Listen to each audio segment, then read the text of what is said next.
दरम्यान एकट्या अजित पवारांवर महाराष्ट्राची जबाबदारी म्हणूनच दादा आजच्या सभेला आले नसावेत असं रोहित पवार यांनी म्हटलंय। अजित पवारांच्या गैरहजेरीवरून रोहित पवार यांनी चिमटा काढला। शिंदे फडणवीस अकार्यक्षम असतील म्हणूनच दादा अधिक काम करतायत असं देखील रोहित पवार यांनी म्हटलंय।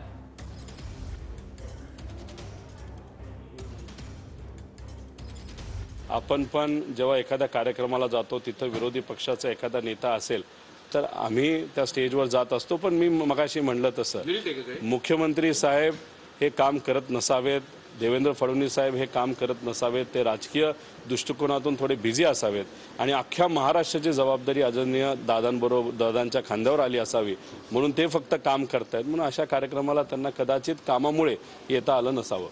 पण जर बघितलं तर वयाच्या बाबतीत आम्ही जेव्हा युवा म्हणून बोलतो तेव्हा आमचं वय कमी आहे असं सांगण्यात येतं। आम्ही बच्चे आहोत, आम्ही लहान आहोत। आता आमचं वय 38 झालेलं आहे।